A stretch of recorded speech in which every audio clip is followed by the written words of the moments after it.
When Porsche announced it was going to build an SUV a decade ago, the idea was scoffed at. Many couldn't imagine a Porsche SUV, but now that vehicle, the Cayenne, is an unqualified success. It takes a practiced eye to discern the changes that mark the second-generation model from the outside, but the changes on the inside have enhanced its previously high capabilities on and off-road. Hi, and welcome to our comprehensive Kelley Blue Book review of the Porsche Cayenne. Power and fuel efficiency are up across the board, and the most powerful Cayenne boasts a staggering 500 horsepower, plus innovation continues to make the vehicle a technical tour de force. We think you'll like the Cayenne if you seek prestige combined with leading-edge on- and off-pavement capabilities. You may not like the Porsche Cayenne if you desire 3 rows of seats or truck-like cargo capacity. The Porsche Cayenne excels in spirited on-road driving, and that's expected. But what you might not expect is the Cayenne's prowess off-road. Its very sophisticated optional air suspension system, traction management, and Porsche dynamic chassis control help the Cayenne make quick work of challenging terrain.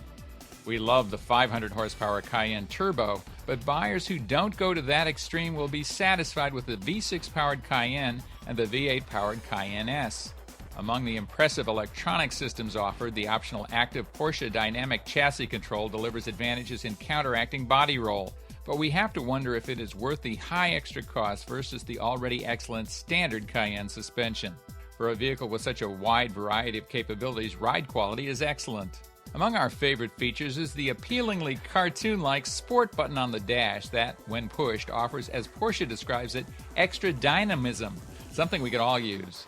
We also appreciate the Cayenne's genuine off-road abilities, which prove Porsche engineers were serious about their SUV. The differences between the looks of the previous generation Cayenne and the new version are subtle, but they make both aesthetic and functional sense. The headlights have been moved to the outside of the front fascia and covered with clear glass, improving looks and aerodynamics. The coefficient of drag has been lowered substantially, and that offers potential fuel economy benefits. Details like the available 20 and 21-inch wheels show off the huge brakes and calipers that are fitted on the vehicle, making a strong statement. The Cayenne's interior echoes the sophistication offered by sports cars like the 911. In Porsche fashion, the ignition lock is placed to the left of the steering column, while the instrument faces are utterly no-nonsense. The switches that adjust the suspension, the off-road switch, and the sport button are integrated into a center dash area that is a bit cluttered. Both rows of seats are finished in leather, and leather also decorates the steering wheel rim, door handles, and several other areas where many luxury models use simulated leather. With rear seats up, the Cayenne accommodates a substantial 18.9 cubic feet of cargo, but unlike several other European luxury SUVs these days, there's no third row option. The Cayenne is fitted with a sophisticated four-wheel drive system called Porsche Traction Management.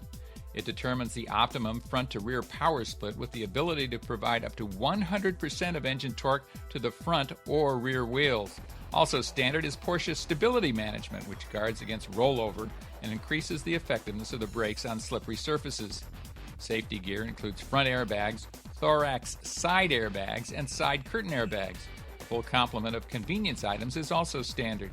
The most noteworthy of the Cayenne's options is the Porsche Dynamic Chassis Control System, which uses computer-controlled hydraulics to counteract body roll and cornering and transient maneuvers. It's only available on Cayennes fitted with the Porsche Active Suspension Management Air Suspension, a system that offers integrated self-leveling and ride height adjustment. Less tech-oriented but useful options include a power-operated rear liftgate and a cargo area management system. The engine lineup for the various Cayenne trims are the stuff of engineering nirvana. All 3 engines offer more overall horsepower, more torque, and better fuel economy than the engines they replace. A key improvement is direct gasoline injection technology, which results in up to 15% lower fuel consumption. Variable valve timing is another contributor to the engine family's overall excellence. 6-speed manual and Tiptronic automatic transmissions are offered with the normally aspirated power plants, while the turbo engine is Tiptronic only. The highest priced version of the Cayenne, the Turbo, retails for about twice as much as the base Cayenne. The V6-powered Cayenne starting price is about $45,000. The V8-powered Cayenne S has a starting price of around $59,000, and the twin-turbocharged Cayenne Turbo has a sticker price of about $95,000. Cayenne and Cayenne S pricing is in line with the competitive BMW X5 and Audi Q7 models. On the upper end of the spectrum, the supercharged Range Rover Sport is about $20,000 less expensive than the Cayenne Turbo, but it also offers 110 fewer horsepower.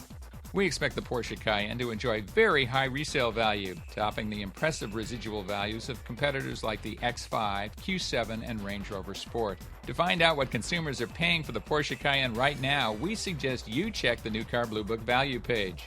And that's our comprehensive Kelley Blue Book review of the Porsche Cayenne.